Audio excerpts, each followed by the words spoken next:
Daddy Brad, he did it again. The bad dad, he did it again, man. He did it again. I want to applaud him.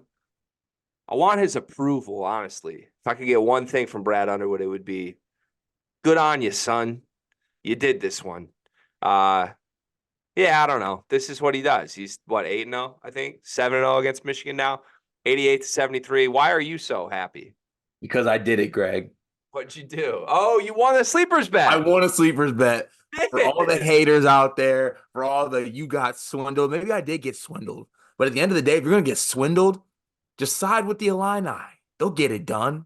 They'll get you right back on track. Coleman's got me. Quincy Guerrier's got me. Damask got me. Sincere Harris getting technicals. They got me. And I have won a sleepers bet. And damn it, now I'm feeling good. Don't let me get hot. I'm looking forward to the next sleeper bet. ILL. So I have to wear Braden Smith facial hair, which is on brand after the Braden Smith dialogues we've had in the Discord this week, for 7 days, for a week. Now, with that said, it's not currently in a state where it's ready for Braden Smith facial hair. So what do you got to kind of like lead me on this? What do I do? So how long is it going to take for you to get your beard kind of back? I mean, we'll have like medium length in a week, but we're going to probably have to give it 2 weeks for like sizable growth. Pause. Okay. Luckily for us, I get to examine your facial hair on a daily basis. So True. when we hop on the call, I'll let you know when it's time, and then the 7 days will commence from that day. So you get to control the 7-day period? That feels like it sucks. I'm not gonna like wait until like you got like some type of big event coming up. Like you guys have family pictures for Merce, like, winter shoot, and I have you with Braden Smith goatee hair. I'm not gonna do that to you. But I am going to make sure that the beard is ready and the facial hair is full and voluptuous enough to resemble the great Purdue point guard.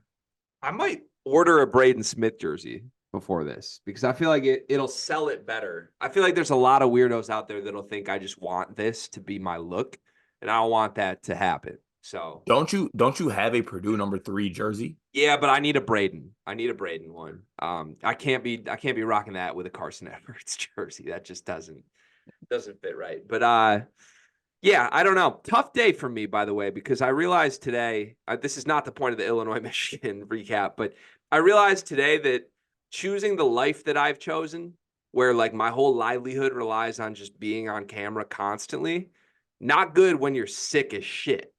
That sucks. This was horrible. I had to grind through it today just to wait till 8:30 p.m. Eastern to flip on my television for a nice little bit of relaxation, maybe a little enjoyment, maybe a little joy would be instilled into my life after all I had to go through today. Only to find out that the Orange Crush did their road trip game for this one, and they did it to the Chrysler Center, which was at like 25% capacity max. There couldn't be more than 210 people in that gym, half of whom I don't think know a player on the Michigan basketball team. And the Orange Crush does their whole reveal. They're in the white shirts. They rip them off into the orange shirts. I couldn't even watch. I'm watching it in my basement and with the volume on.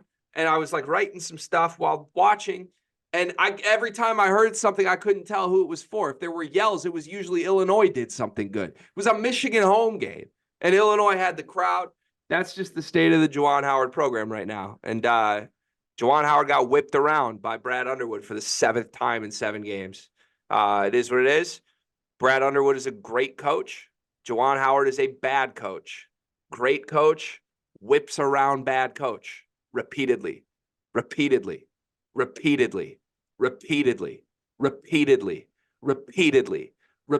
7 consecutive repeatedlies, Cart. You know how long it's been since I've seen this team win a game? The saddest part for me is that I used to look forward to these games, Cart. That's the thing. Like I have a respect for Illinois basketball, even if they are like the rival or the enemy, whatever you want to call it. They're one of the rivals for my program when my program's operating as it should. But I used to look forward to this. You and I went to an Illinois-Michigan game last year.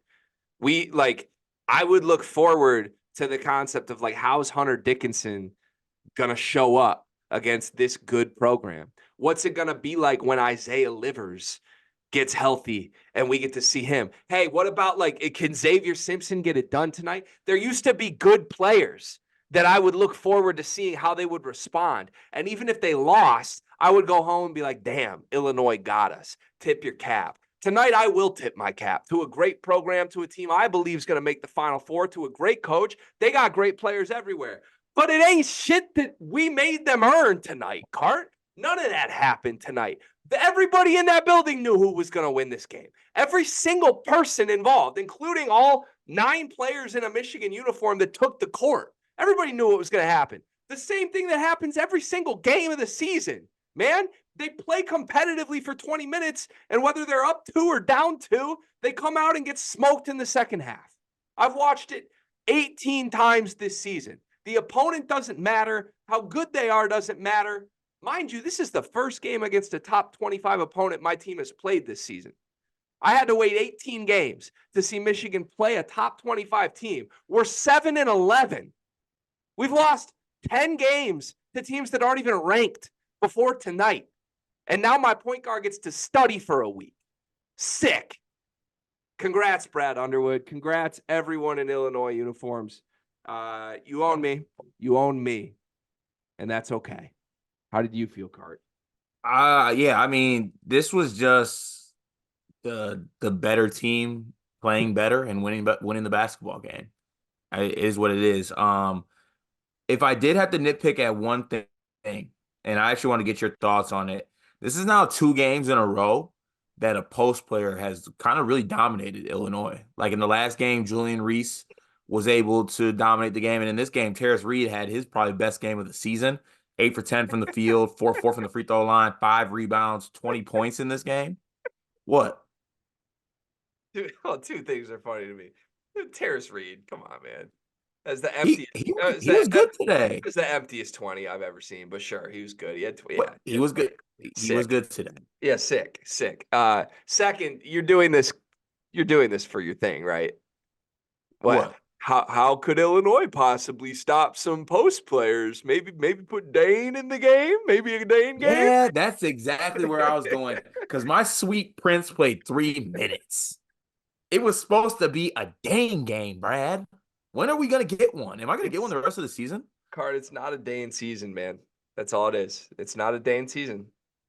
They don't need him. Well, since it's not a Dane season, let me just go through real quick the Illinois Fighting Illini, just player by player. First of all, Quincy Guerrier, Syracuse version showed up today. That's a great sign for this team. He had 14 rebounds, 16 points.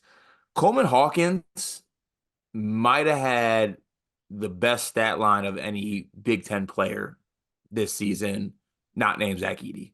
Mm-hmm. Let me read you this line. He had 21 points, 6 of 10 from the field, 3 of 5 from 3, 6 of 6 from the line, 10 rebounds, 4 assists, and 6 steals. 6 steals in this game. He was everywhere defensively. He was helping. He was digging in. He was switching and checking the likes of like Doug McDaniel one-on-one, and Namari Burnett. He was in absolute hell trying to blow past Coleman Hawkins. I believe that Coleman Hawkins got Namari Burnett benched in this basketball game because, I mean, he only played 18 minutes. But Coleman was everywhere, and I mean everywhere. This is why people have an affinity for Coleman Hawkins, because he has the ability to do this every single game. Like he's that good and dynamic of a defender as well that he can do this. And his shot selection was great. I thought he did a great job attacking the offensive glass in this game, getting some easy tip-ins. Coleman was just everywhere. He was the best player on the floor tonight, and that bodes well for Illinois. Yeah, Coleman's one of one, man. Like, say what you want about him, whether or not you love his game, whether or not you believe in him as a player or not. Like, there is no other player that's capable of doing what he can do in the country. Like, there's only a select few people you can say that about in college basketball. Zach Edey is one. I think Terrence Shannon would be another. I think Coleman Hawkins is one. And then, go through, Michigan's good players, like Olivier Comwood, Doug McDaniel. There are guys who can do what they do, even when they're good. That's that archetype. There is no archetype for Coleman. He's Coleman Hawkins. And when he's on, in all facets. Like sometimes he's on with his shot, sometimes he's on as a facilitator, sometimes he's on as a defender. That's why he's valuable, is even on games where he doesn't have all of it, he has something. But tonight he had all of it. And this was a legacy game for him. As much as Brad Underwood owns this streak against Michigan, Coleman Hawkins owns this streak against Michigan. And obviously there have been better versions of Michigan in the past that Coleman had to get through, but you got to give him credit for it on the road. I mean, he set the tone immediately, and it's why he's going to play in the NBA one day. Like whether or not you believe he's going to be an early draft pick or what, a guy that versatile is going to get a shot. Like I don't care where he gets picked. He's going to work his way into a franchise, be on the court at some point, and whoever's watching the people on the court are going to realize Coleman does more than 90% of players that play basketball at any level. Like he's just capable of doing more. And I'm really happy for him, man, truly, because we did get to interview Coleman once. He was one of the most honest players I think we've ever spoken to. We've always been big fans of his sense, and it's just good to see him shine. And quite frankly, I don't think without TSJ's situation ever happening, we probably never get to see maybe this version of Coleman. And it's kind of nice for him. Hopefully, I'm sure he wants Shannon back, but it's kind of nice to see him blossom in the way that he has. Yeah. Also has you thinking, like, what if he could have played this way, combined with, the All-American player, what could have been with this team. But just some other players I thought played well. I mean, Damask was off for Damask in my eyes. He was 5 for 14. I think he missed some shots he usually makes, but he hit enough. He distributed a little bit. Ty Rodgers, I was really impressed with him in this game. I love that Ty's like embracing the booty ball. Like he's keeping it alive. Like Jalen Pickett went to the NBA, but he's like, you know what? I'm gonna keep booty ball alive. Can we And talk Ty's about just the been, booty ball thing? yeah, we can. So I guess that is what they're doing. Like by default, like they're trying to play like back you down mismatch basketball. I don't like that they are now terming it booty ball. And I get Brad's the one who came up with booty ball when he was like making fun of what Penn State did. But you can't just go steal someone else's whole flow. Like that's what this is. And I know Why not? but it's not even that. Like that I guess that's my larger issue with it is like Jalen Pickett doing what he did last year and then calling that booty ball, that was very different than what Illinois does. Like Illinois doesn't play a point guard and they don't play a center. And any given night, it could be a different player that they try to beat you with the back you down shit. If Damask has the mismatch, then he's going to do it. If Rodgers has the mismatch, he's going to do it. If Coleman has the mismatch, he's going to do it. And then you surround those guys with two shooters. It's a great formula. It's not booty ball. Like it's not by definition what Brad called booty ball. And I just think it's like Brad doesn't do a lot of lame shit to me. Brad is authentic and he's good. Him trying to now take the phrase that he coined about the team he couldn't beat last year and affectionately call his own team booty ball is lame to me. I don't like it. I don't think that's the worst take, but what I really want to get out of this is that I think Ty Rodgers is doing a good job of like finding his spots in the post and backing players down and finishing. I also think he did a good job tonight of when he wasn't doing that, moving off the ball to either create something for himself for a layup or a dunk, or getting somebody else a wide open shot like the Luke Goodies of the world, who was 2 for 4 in this game from 3. And then off the bench, my favorite Illini point guard, Justin Harmon, in 19 minutes today, had 11 points, 3 of 5 from the field, was on the floor at the end of the game. Very good defensively as well. He's a very nice piece to have off the bench on this team. And I'm going to call my shot right now. Justin Harmon is going to win them a game in March. But that's not Interesting. going. He's going to win them again. Kind of like along the like, oh, Spike Albrecht went crazy, or like, oh, Luke Hancock went like Justin Harmon just goes crazy one game. There's going to be a Justin Harmon game in the tournament, especially since I'm not getting a Dane game. I'm getting a Justin Harmon game in the tournament.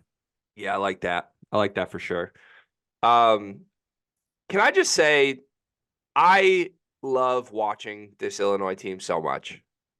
I just want to say that. Like I think people sometimes think it's a shtick when we tend to cover Illinois so much, but like you could put this team in any other uniforms with other logo. Like I love watching this team hoop. I love the formula so much of like we're just gonna hunt mismatches for 40 minutes. I love it. It's so great. Don't ever let it go over your head. Anyone that listens to this, if there is someone who wants to go back in the archives, the love for Illinois started with us liking Illinois' team and liking watching them play and Yeah. liking what Brad Underwood was doing with the team.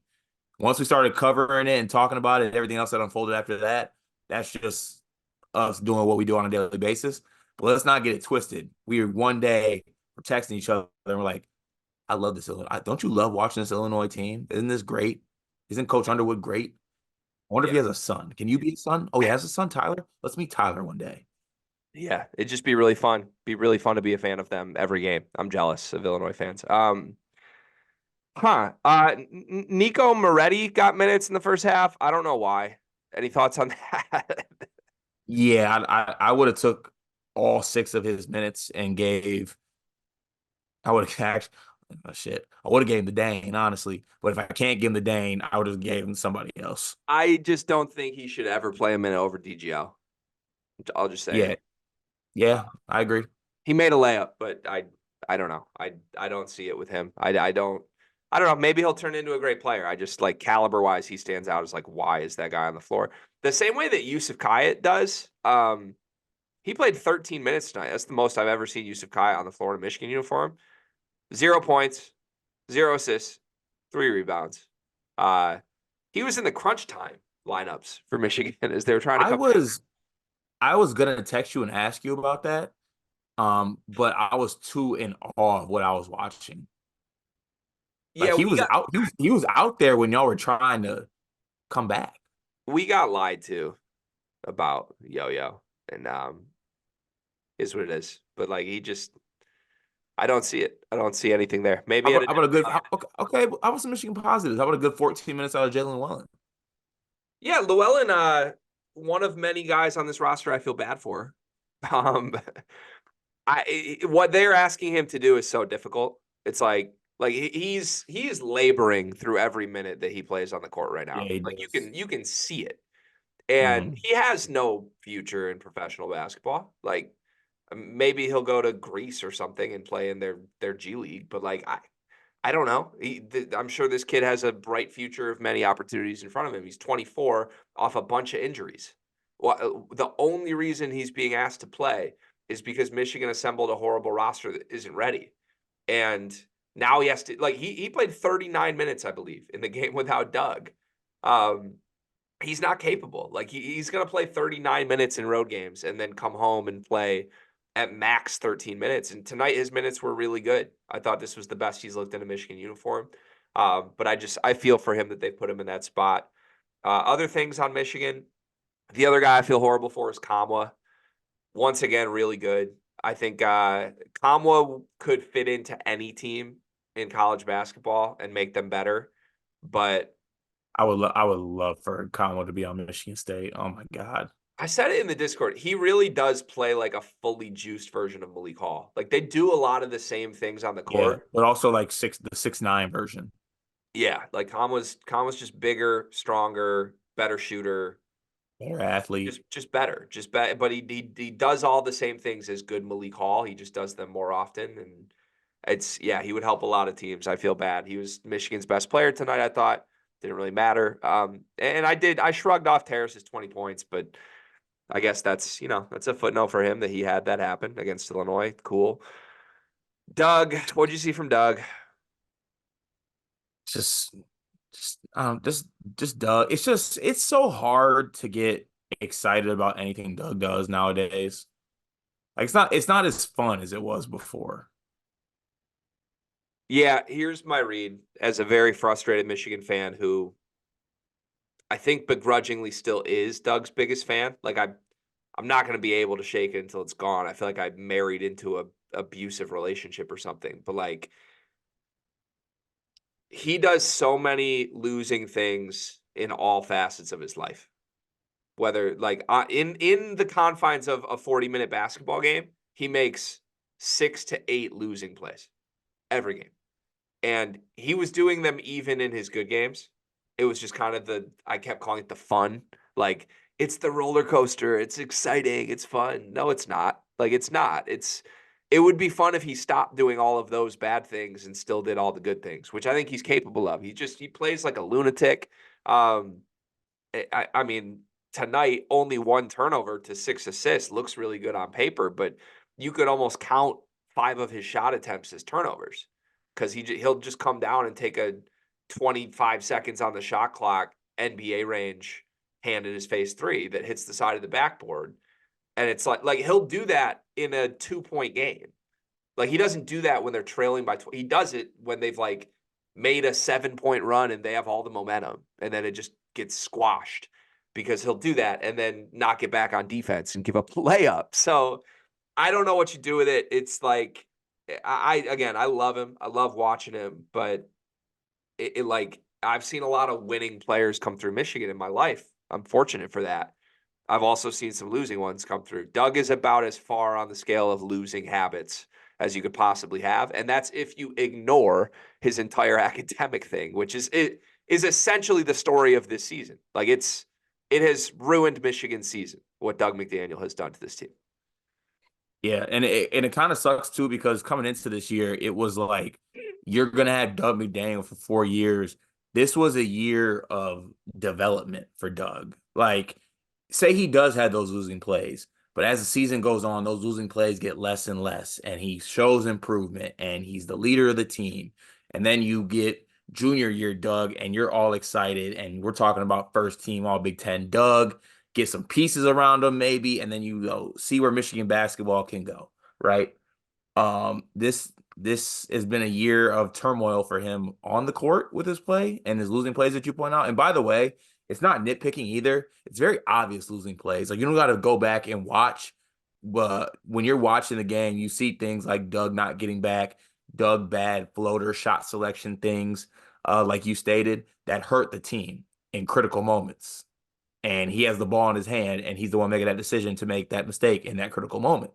So uh it's sad that like his growth is essentially hindered, and partially it's his fault and partially it's the situation's fault. Divide it up either way you want to, but at the end of the day, Doug McDaniel's growth as a basketball player and a point guard has been essentially stopped or stunted this season. Yep. Yeah, it's sad to see. I don't know. Hard to see where this goes next for Michigan other than change, but I think I've alluded to this. I don't think change is going to come at the end of this season. Brendan Quinn had an article today. I was just going to ask you if you saw that.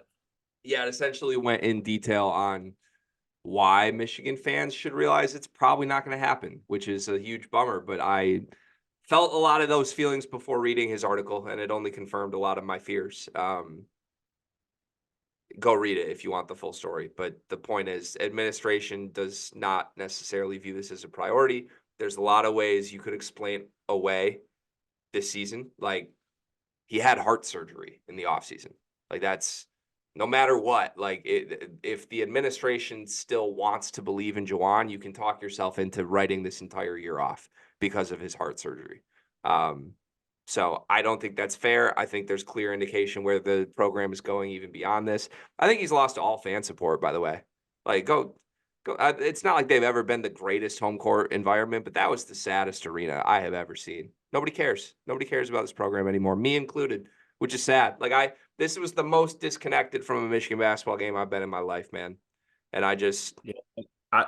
The thing is, I feel like it's everybody. It's like even the main Michigan people I know are just disconnected. They just, whether it be for different reasons, whether it be for the product, shit, because of football, like because of whatever, no one cares. Just like no one. Win, loss, coach punching, strength coach, point guard ineligible, brought back just for home games. Like, no one cares. yeah, I just miss genuinely. Now I'm about to like get all sentimental and cry on a fucking recap. I miss texting my mom before Michigan games. We used to do that shit every game for about a decade. Just locked in. You watch it. We haven't even. It's been a month. We haven't said a word. And that, call me a fair weather fan, whatever you want. I just can't. I can't get emotionally attached to this program with this guy at the helm of it right now. He's ruining everything I once loved. Sucks. Anyways, congrats, Brad. On the flip side, like I did get genuine Following that sentimental moment up with congrats, Brad. Just I did get genuine joy watching Illinois hoop tonight. That's the sickening part. Like, if this had happened to other programs, like, I mean, it has happened to 10 other programs, but I don't leave those games being like, oh, that was good for that team. Like, I like Illinois, so I felt good about it tonight. I don't know, man. Last thing I had quickly, because I need to go to sleep. If you can't tell, I'm sick and my voice hurts. Illinois, I think I have one theory on if I was coaching against Brad, what I would do to stop them. I guess what it is? You can guess, yeah. Is it something like simple? Kind of, yeah. Kind of. Is it like a just shut down Coleman thing? No. Okay, talk to me. So you know how everybody, including us, by the way, including me, said, oh, the easy thing, all you got to do is put a center on Ty Rodgers, right? Mm-hmm. And then Ty Rodgers cooked it as soon as it wasn't Zach Edey, and everybody was like, how do we stop Illinois again? I think I have it. If I was coaching against Brad, this is what I would do. I would put my smallest defender on Ty Rodgers, one-on-one. Tonight, Michigan had Doug on him for much of the game. Am I saying it worked? No, not necessarily. Ty had 15 points on 13 shots to get there. But I would literally just say Ty needs to shoot 30 times tonight. That's the goal. I think Ty Rodgers post-ups are the least efficient shot that Illinois is going to get ever. And if you didn't notice, not that it's a one-for-one correlation, but Damask was less involved than he's normally been for big stretches of this game. Guerrier was really active on the board, so that's part of how he got involved. Goody, only 4 3-point attempts, 8 points. Like, to me, they are at their most dangerous when Damask and Goody get going, and it's a 5-headed attack, and it's everybody. I would literally just say, we're face guarding Damask, we're face guarding Goody. You're never leaving them. Same with Guerrier. And what it would turn into is Coleman Hawkins and Ty Rodgers have to go one-on-one. And Coleman's good enough, like with the big, like he was cooking Terrace Reed all night. That cross was nasty. But I think as a defense, you could live with that. Like if Ty Rodgers is going to beat me scoring 40, then you tip your cap. There's no way. But Ty doesn't want to do that. Two things. One, I like the strategy. I think Underwood would audible from that if that's what the other team was trying to do. What's the audible? I combat that with another lineup. You think he'd go to like Harmon? Yeah. I don't know. You do though. the same. Like You do the same strategy. Like let Harmon shoot 30 times. I thought Ty played all game tonight. Like, I mean, Harmon played 19 minutes, 20 minutes. Yeah, but that's at the expense of some of the other guys too. Like Ty, yeah. I think this was the most shot attempts in Ty's career tonight, and no offense to him, I mean 6 for 13 on the shots he got tonight is pretty bad. Like, yeah, he missed some chippies. I don't think he looks comfortable, which is weird. Yeah, he had that Guerrier syndrome that Guerrier had the past couple games. Like Ty can dunk the ball. For sure. I still don't think he's super comfortable as a scorer. Like, right. Which he will get better at. And he's not bad by any means. But I'm way more afraid of Illinois if, like, Damask is the one hunting the mismatch. Like, I would just say, give Ty the biggest mismatch ever. Dare him to shoot 30 times. Dare him to do it. For the record, that's the strategy I employed in the 8th grade championship in 2019, Carter. And St. Thomas was terrified. Okay? They're terrified. Did you win? No, but we were. But they were terrified? If there was a spread on this game, my team would have been 29.5-point underdogs in the playoff game. God. And we were up 2 points at halftime. Like, and I had, well, this is different. I double teamed their 2 best players, Car. That's what I did. I'm not sorry about it. Face guarded them bitches full forward. We left everybody else wide open. I put a 5th guy in the paint. I left every other role player wide open. They must have shot 1 for 40 from the floor in the first half. Cooked them. Lost by 7. Biggest win of my career. That's unreal, Gregory. There's also another reason why I think that's a great strategy. When does Illinois play Minnesota? Are you still doing curls? Yeah, sorry. It's like midnight and you're doing wrist curls? Honestly, I've been noticing differences in my forearms. My forearms have been really defined as of late. You've always had great forearms. Thank you. Yeah, you don't need to you don't need to work on those. Sorry. What is it? OCD? Like you gotta like do stuff with your hands. You gotta fidget. I want you to love yourself. I want you to realize how nice your forearms are. Thank you, Gregory. That means a lot to me. Welcome. When does Illinois play Minnesota? Because I think Ben Johnson will do that. February 28th. I'm gonna be there. No, you're not, but I'm not gonna be there, but now I have this virtually in the air on the airwaves. I will be coming back to this clip because I think that Ben Johnson is the coach to come up with something to scheme against a team, what they do best offensively. Will that lead to a win? Probably not. It's Minnesota. But to the Gregory approach, they might only be down 2 at half. is Ben Johnson also our offensive coordinator? For the Lions, yes. And he's also Minnesota's head coach. Mm-hmm. So when I say like I want Ben Johnson to coach Michigan, I could technically mean both Ben Johnsons. Yes, you could. I feel like the Lions OC might be nasty as a basketball coach, by the way. Creativity abounds. Nah. I think he'd be Todd Golden in the league as a basketball coach. Maybe. By the way, are we ever going to get to Champaign? Probably not. Probably not this season. Yeah, What's probably it going to not. take for you and I to say, you know what, we're going to Champaign?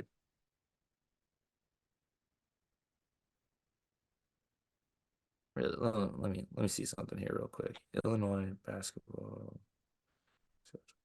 First of all, can they do like a sleepers night? Like first 100 get a sleepers bobblehead at State Farm? They play Purdue Tuesday, March 5th, second last game of the season. Let's go. I just feel like if we put a call out, somebody might answer. You know what I mean? Like we want to go on these terms. Somebody might come calling, you know? That'd be a good one to go to. Honestly, Given where our hearts are at, too, we could go to that game and be full blown Orange Crush members instead of like having to half heart it like you did last year, you know? very true. Like Like I we want to, tailgate. yeah, like I want to go to an Illinois game where we're desperate for an Illinois win, you know? I'm putting this in my wife and I's joint calendar, so it's like a thing. So it's like she knows. So like we're going. Illinois Purdue Yeah, Tuesday, March 5th. would be fun. All right, I like that. Final question I have for you is this: what year is it? 2024. What year will it be the next time Michigan beats Illinois in basketball? 2027. I'll take the over. I'm feeling Like you 2029. Yeah, I'll take the over. 2029. I think Juwan's here until 2027. Then I don't know. That's crazy. No chance. I mean, the best. I'll text you, but there's a better chance of 2 other different routes happening than Juwan Howard getting fired by Michigan. That would. For the record, I read the Brendan Quinn athletic article and I got my tinfoil cap on, tinfoil cap. I saw through it. They said they wouldn't relieve him of his duties, but it doesn't mean that he won't relieve himself forcefully for other reasons. Yeah, I mean, Juwan has 3 different ways he could relieve himself from the job. So Yeah. maybe none of them will happen. Who knows? Maybe Either all by cardio or by combat. or yeah, I don't know. All right, congrats Illinois. ILL. I and I.